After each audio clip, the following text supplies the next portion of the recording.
Alright, I just finished this book right here. As thick as it is, it did take me a long time, and it probably didn't need to be so thick.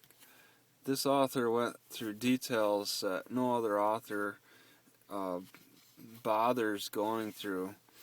We find out on a daily basis what the characters eat and drink, and what times they sleep and when they wake up, and when they wash the dishes and fold the clothes and clean the house. There's so much detail that goes involved with the little intricacies of their lives. But they never tells us when they poop or pee, when they have to use the bathroom. We know when they shave. We know when they shower on a daily basis throughout this, and it's all in detail. When they have sex, it's all in great detail. But he doesn't mention at one point when they have to go to the bathroom. So he uses some good creative, let's say, what do they say? There's that word for it. Just your discretion. He just kind of uses his artistic discretion or something with this. But it's a pretty good book. It really has some surprises. He does a lot of good, let's say, magic in a way with surprises. It's like he'll explain something like you're expecting, like a good answer, like what's gonna happen next.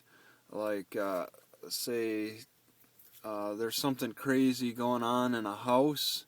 Well, he'll talk about it like leading up to it, like how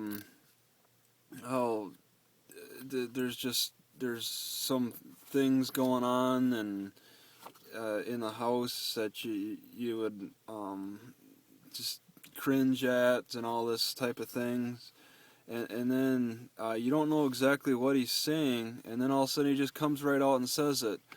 There's a dungeon in the house where there's torturing going on. Things like that. It's like it's hard to describe. He'll describe things, and you don't understand what he's saying, and then he just flat out says it a few pages later, and then you're like, oh, that's what he was trying to say.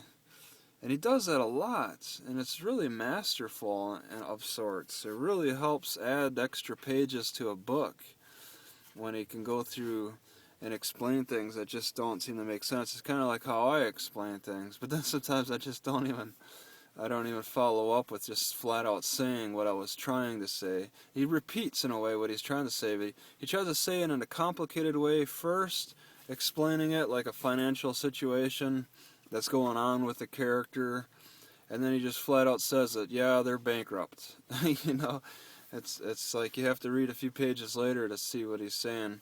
But he does come out and say it. That's partly why you see he's a thorough guy. You don't really learn anything, okay? You only understand a lot on what these characters are doing on a daily basis as they're solving the mystery. But you don't really learn anything. You kind of get an insight into the daily drama that's going on with these people. So I like those books where you learn something about a culture. If I were to say I learned anything from this book, I would say I learned about Sweden and things, but it really sounds a lot like something that could happen in America. It's America with Swedish words in it, Swedish landmarks and stuff. But yeah, if you have the time, I mean, this girl with the dragon tattoo, she's not exactly significant, but she's highly important. She's not referred to an incredible lot. I don't even have any quotes to refer to for this book. It's just there's really nothing that stood out. There was something that kind of stood out about this guy's opinion on banks and stuff, but it's like it seems negligible. There's really nothing quotable out of this book that I could give. It's just something that it's a time waster, kind of like watching Seinfeld or something.